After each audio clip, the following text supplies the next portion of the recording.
வணக்கம். என் கையில் இருக்கிற புத்தகம் கோட்சேவின் குருமார்கள். அதாவது காந்தியினுடைய படுகொலை பற்றியான உண்மைகளைத்தான் எழுத்தாளர் அருணன் யாருன்னா கம்யூனிஸ்ட் கட்சியினுடைய ஒரு மூத்த தலைவர். அவருடைய புத்தகங்கள் எனக்கு ரொம்ப ரொம்ப பிடிக்கும். அவர் குறிப்பாக புத்தரை பற்றியான ஒரு புத்தகம் சிறு வெளியீடு விட்டிருக்காரு. அது படிக்கும்போது உண்மையாகவே புத்தரை பற்றியான புரிதலுக்கான ஒரு புத்தகமாக இருந்துச்சு. அப்படித்தான் அவருடைய சின்ன சின்ன புத்தகங்களை வாங்கி படிக்கிற எனக்கு பழக்கம் வந்துச்சு. அப்படியான புத்தகம் தான் கோட்சேவின் குருமார்கள். உண்மையாகவே இந்த புத்தகத்தை இன்னைக்கு இருக்கிற இளைஞர்கள் கண்டிப்பா படிக்கணும். ஏன் படிக்கணும்னா, இந்த இந்துத்துவவாதிகள் தொடங்கப்பட்ட அந்த விதைதான் இன்றைக்கு விருட்சகமா வளர்ந்து ஆட்சியில பிஜேபி உட்காந்துட்டு இருக்கு. இதை கண்டிப்பா இளைஞர்கள் கண்டிப்பா தெரிஞ்சுக்கணும். அதுக்கான புத்தகம் தான் இது சின்ன வெளியீடு தான். அதில் ஏராளமான செய்திகளை அடங்கியிருக்கிற வரலாற்று தரவுகளோடு அருணன் அவர்கள் கொடுத்திருக்காரு. சரி, இந்த கோட்சே யாரு? கோட்சேவின் குருமார்கள் யாரு? கோட்சே எதுக்கு காந்தியை போய் கொலை பண்ணான்? கோட்சேவுக்கும் காந்திக்கு என்ன பகை? இதை பற்றியான ஒரு விரிவான சின்ன சுருக்கமாகவும் அந்த செய்தி இந்த புத்தகம் சொல்லுது. சரி, கோட்சே யாரு? உங்களுக்கு எல்லாம் தெரியும். காந்தியை படுகொலை செய்த ஒரு கொலைகாரன். இதுல என்னன்னா, இந்த கொலைக்கு காரணமானவர் யாருன்னா சாவர்கர்.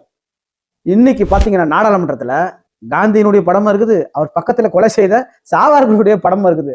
அதுதான் இன்னைக்கு இருக்கிற இந்த தேசத்தை விழுங்கி இருக்கிற ஒரு மோசமான இந்துத்துவ சித்தாந்தம் இந்த நாட்டை ஆண்டு கொண்டு இருக்கிறது அப்படிங்கிறதுக்கு இதை விட ஒரு அடையாளம் வேற எதுவும் இருக்காது. சரி, இந்த கோட்சே யாரு? நீங்க கொஞ்சம் யோசனை பண்ணி பாருங்க. இந்த காந்தியை இந்த கிழவனை கொள்றதுக்கு இவனுங்க ஏன் இவ்வளவு பெரிய திட்டம் போட்டானுங்க?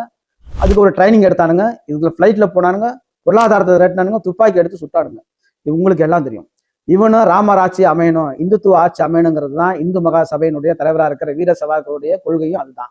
காந்தியினுடைய கொள்கை என்ன? அவரு ராமராஜ்யம் அமையணும் அப்படிங்கிறது தான் கொள்கை. அவரு ஜாதியை ஏத்துக்கிட்டவரு, இந்து மதத்தை ஏத்துக்கிட்டவரு, இந்த வர்ணாசிரம கொள்கையை நியாயன்னு சொல்றவரு. அப்படியான காந்தியை இவனுங்க எதுக்கு கொல்லணும்? இவ்வளவு திட்டம் ஏன் போடணும்? இந்த பார்ப்பன பேஷ்வாக்களுக்கு அவருக்குமான இந்த விரோதம் எங்கிருந்து வந்தது அப்படிங்கிறதான் இந்த புத்தகம் சொல்லுது. சரி, இப்ப காந்திய கொலை பண்ணது யாரு? கோட்சே. காந்தியை எதுக்காக கொலை பண்ணா? காந்தி என்ன சொன்னாரு? காந்தி என்ன சொன்னாருன்னா, காந்தி இந்த நாட்டில் பிளவாகக்கூடாது, இந்த நாடு இந்த ராமராஜ்யம் அமையணும்னு சொன்னாரு. பிற்காலத்துல என்ன பண்ணாரு? பிரச்சனை வரும்போது பாகிஸ்தான் இஸ்லாமியர்கள் தனிநாடு கேட்கும்போது அது கொடுத்துருங்கன்னு சொல்லிட்டாரு. ஆனா அதுக்கு முன்னாடி அவர் என்ன சொன்னாருன்னா, இந்த நாடு ரெண்டா பிளந்தா என் உடம்ப ரெண்டா பிளக்கணும் அப்படின்னு ஒரு இடத்துல அவர் எங்கேயும் சொல்லியிருக்காரு. அதைத்தான் கோட்சே என்ன பண்றான்னா, இந்து ராஷ்டிரா அப்படின்னு ஒரு புத்தக வெளியீட்டுல, அது புத்தகம் மாதம் வர புத்தகம், அந்த சந்தாதாரர்கள் கூட்டத்துல பேசுறான். காந்தி என்ன சொன்னாரு? இந்த நாடு பிளந்தா என்ன பிளந்த மாதிரி, ஆனா நாடு பிளந்துச்சு, ஆனா காந்தியை இன்னும் பிளக்காம இருக்கிறோம் அப்படின்னு அவன் பேசியிருக்கிறான். அதுதான் அவனுடைய வெறிக்கு முதல் காரணம். இது யாரு பட்டத்தீட்டி இருப்பாங்கன்னு நினைக்கிறீங்க? இவன் ஒரு காந்தியினுடைய விசுவாசியா ஆரம்ப காலத்தில் காங்கிரஸ்ல இருந்திருக்கிறான். அந்த சத்தியாகிரகத்தின் போராட்டத்துல போராடி சிறைக்கு போயிருக்கிறான். இவன் மட்டும் கிடையாது, அந்த வீர சவார்கர், அந்த இந்து மகா சபை என்பது காங்கிரசினுடைய ஒரு பிரிவா தான் நீங்க செயல்பட்டு இருக்குது. இங்க இருக்கிற பார்ப்பனர்கள்லாம் எதிர்காலத்துல ஒரு திட்டம் போட்டு, காங்கிரஸ்ல இருக்கிற பிராமணர்கள்லாம் திட்டம் போட்டு நம்ம எதிர்காலத்துல நம்ம இந்துத்துவ தத்துவத்தை செயல்படுத்துகிற ஒரு இயக்கத்தை முன்வைக்கணும் அப்படிங்கிறது தான் அந்த வீர சவார்கரனுடைய கொள்கையா இருந்துச்சு. அந்த வீர சவார்கர் யாருன்னு உங்களுக்கு தெரியும். அந்தமான் சிறையில பலமுறை மன்னிப்பு கேட்டு ஆங்கிலேயர்கள் கிட்ட விடுதலையானவர் தான் இந்த வீர சவார்கர். அந்த கோடை சவார்கரை தான் இவனுங்க வீர சவார்கர்ன்றாங்க. இவனுங்க ஏன் வீர சவார்கர்னு சொல்றானுங்கன்னா, இந்த வயசான காந்திய கொலை பண்ணதுக்காக தான் அவனை வீர சவார்கர்னு சொல்றானுங்க. இதுல நீங்க கொஞ்சம் யோசனை பண்ணி பாருங்க. காந்தியின் மீது நமக்கு பெரிய அபிப்பிராயம் கிடையாது. ஏன்னா காந்தியின் மீது நமக்கு என்ன அபிப்பிராயம் இல்லைன்னா, தலித்துகளுடைய உரிமைகளை காந்தி பறித்து விட்டார், அதுதான் நம்மளுடைய அபிப்பிராயம். பாபா அம்பேத்கர் தான் காந்தி இறந்து போது கூட பாபா அம்பேத்கர் அவர் போட்ட விதை தான். அவர் தான் ஜாதியை ஏத்துக்கிட்டாரு, அவர் தான் மதத்தை ஏத்துக்கிட்டாரு, வர்ணாசிரமத்தை அவர் தான் ஏத்துக்கிட்டாரு.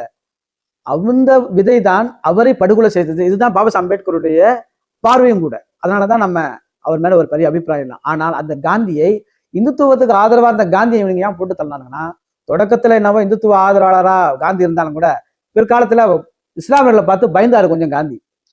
ஏன்னா இந்து ராஜ்யம் அமையனன்னு இந்துத்துவவாதிகள்லாம் சொல்லிட்டு இருக்கான், இந்து ராஷ்டிர அமையனன்னு. அதுல பார்த்த ஜின்னா என்ன பண்ணாரு, எப்பா உங்களுக்கு எங்களுக்கு செட் ஆகாது, எங்களுக்கு தனி நாடு கொடுத்துருங்க அப்படின்னு சொல்லும்போது காந்தியால் மறுக்க முடியல. ஏன்னா இஸ்லாமியர்கள் எப்படிப்பட்டவன்னு காந்திக்கு தெரியும். பாயிங்க நினைச்சா என்ன பண்ணுவாங்கன்னு அவருக்கு ஒரு அச்சம் கூட இருந்திருக்கலாம் ஒரு வேலை. அப்புறம் என்ன பண்றாருன்னா, காந்தி ஒரு குறிப்பிட்ட காலகட்டத்துல இஸ்லாமியர்களை ஆதரிக்க ஆரம்பிச்சிடாரு. ஏன்னா அவருடைய இருப்பு காங்கிரஸ்ல கொஞ்சம் கொஞ்சமா குறையுது. சுதந்திரத்துக்கு பிறகு நேரு பிரதமர் ஆயிடுவாரு, வல்லபாய் பட்டேல் உள்துறை அமைச்சர் ஆயிடுவாரு, நமக்கு என்னடா வேலை அப்படின்னா. ஏன்னா வயசானவங்களுக்கு ஒரு பிரச்சனை இருக்கும். 80 வயசு ஆன ஒரு கிழமை, நான் தான் இந்த நாட்டுக்கு விடுதலை வாங்கி கொடுத்தேன், நான் சொல்றதை கேளுங்களா அப்படிங்கிற ஒரு சிந்தனை இருக்கத்தான் செய்யும்.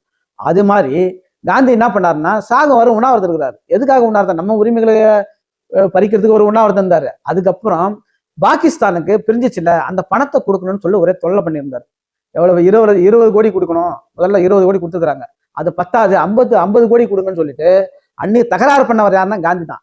காந்தி இந்த கிழமை ஒரே தொல்லையா இருக்கிறாரு, இவரால் தான் அந்த நாட்டை பிரிஞ்சிச்சுன்னு அந்த கோட்சேவுக்கு ஏத்தி விட்டு இந்த பார்ப்பன பேஷ்வாக்கள், அந்த வீர சவார்கர் வந்து அவன் மூளையை வந்து செலவு செய்து இந்த காந்தியை கொலை பண்றாங்க.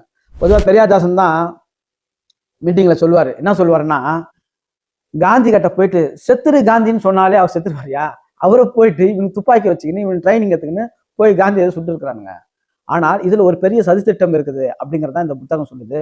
காரணம் என்னன்னா, காந்தி யார்கிட்ட பேசிட்டு வந்து வெளில வரும்போது படுகொலை செய்யப்பட்டார்னா சர்தார் வல்லபாய் பட்டேல். இன்னைக்கு வல்லபாய் பட்டேலுக்கு இரும்பு மனிதர் என்று உலகத்தில் மிக உயர்ந்த சிலை குஜராத்தில் யார் வச்சிருக்குது? காங்கிரஸ்காரனான பிஜேபி காரன் வச்சிருக்கிறான், RSS காரன் வச்சிருக்கிறான். காரணம் என்னன்னா, அன்னைக்கு இருக்கிற கோட்சேவையும் வீர சவார்கரையும் இந்து மகா சபையும் RSSையும் காப்பாத்தினவர் யாருன்னா இந்த இரும்பு மனிதர் வல்லபாய் பட்டேல் தான். இவர் ஒரு இந்துத்துவ ஆதரவாளர். இவருக்கு என்ன பிரச்சனை? அவரு பிரதமர் ஆகணும்னு பிரச்சனை. அதனால நேரு சொல்றதை அவர் கேட்கவே மாட்டாரு. நேருக்கு என்ன பிரச்சனை? நான் பிரதமர் ஆகணும், நீ எப்படின்னா போகணும்னு பிரச்சனை. அப்ப நேருக்கே எந்த அதிகாரம் இல்லாம தான் இருக்கிறாரு. இவனுங்க டெல்லியில தான் எல்லாம் ஒன்னா இருக்கிறானுங்க. இந்த நேரு இந்த காந்தியை வந்து சுட்டுறானுவ. காந்தியை சுட்டுட்ட பிறகு நேரு கடிதம் எழுதுறாராம். யாருக்கு? சர்தார் வல்லபாய் பட்டேலுக்கு. RSS காரன் எவ்வளவு மோசமானவங்க பத்தியா, இவங்கெல்லாம் நம்ம விட்டுட்டு வேடிக்கை பார்த்துனுக்குறான் அப்படின்னு. அப்ப இந்த மாதிரியான ஒரு தமாசான விஷயங்கள் எல்லாம் நேருவும் எந்த அதிகாரம் கிடையாது நேருக்கு. சர்தார் வல்லபாய் பட்டேல் அந்த இரும்பு மனிதர் என்று சொல்லப்படுகிற அந்த பட்டேல் தான் எல்லா அதிகாரத்தையும் வச்சிருக்காரு. ராணுவ அதிகாரம், போலீஸ் அதிகாரம் அன்னைக்கு வச்சிருந்து காந்தியை சுட்டு இருக்கிறானுங்க. அதுக்கு ஒரு ட்ரைனிங் எடுத்துக்கிறானுங்க. அதுக்கு நீதிமன்றத்தில் விடுதலையும் பெற்றுக் கொடுத்துருக்குறாங்க. அந்த அப்படியான ஒரு செய்திகளை சுருக்கமாகத்தான் இந்த புத்தகம் விவரிக்கிறது. சரி, காந்திய அவனுங்களுக்கு தெரியாதா? வயசான கிழவன் தள்ளி விட்டாலே செத்து போயிடுவானே அப்படின்னு. அவனுங்களுக்கும் தெரியும் இந்த கிழவன். ஆனா அவனோட நோக்கம் அது கிடையாது. நாங்க சாதாரண ஆள் கிடையாது. நீ என்ன நினைச்சீங்க சொல்லுவாங்க சினிமாவெல்லாம், டேய் நானும் ரவுடி தாண்டா, பாப்பானா ரவுடி தாண்டா அப்படின்னு சொல்லுவாங்கல்ல. அந்த மாதிரியே அந்த பார்ப்பன பேஷ்வாக்கள் என்று சொல்லப்படுகிற அந்த மகாராஷ்டிராவில் இந்த என்ன அவன் சிவாஜி கண்ட ராஜின்னு நம்ம படிச்சிருப்போம். அந்த சிவாஜியை போட்டு தட்டு அந்த பேஷ்வா பார்ப்பனர்கள் ஆட்சிக்கு வந்தான், அவனே அதிகாரத்துக்கு வந்தான். அப்படியான கொலை பாதகம் செய்கிற அந்த பார்ப்பனர்கள் தான் இந்த வீர சவார்கர், அந்த கோல்வாக்கர், கோட்ஸே, நாதுராம் கோட்ஸே, ஆப்தே எல்லாமே பார்த்தீங்கன்னா இந்த அந்த சமூகத்தை சார்ந்தவர்கள் தான். அவன் தான் என்ன பண்றான்னா, இந்து ராஜா அமையணும்னு சொல்லிட்டு இந்துத்துவ கொள்கையை மண்டையில ஏற்றிக்கிட்டு இந்த காந்தியை கொலை பண்றானுங்க. இந்த கொலை பண்ண இவனுங்களை காப்பாத்துறது யாருன்னா சர்தார் வல்லபாய் பட்டேல் தான். இவர்கள் சிறையில் காவல்துறை மூலமா அன்னைக்கு போலீஸும் அதுக்கு உதவி பண்ணியிருக்குது. அதுக்கு அதை வந்து நேருவே பதிவு பண்ணியிருக்காரு.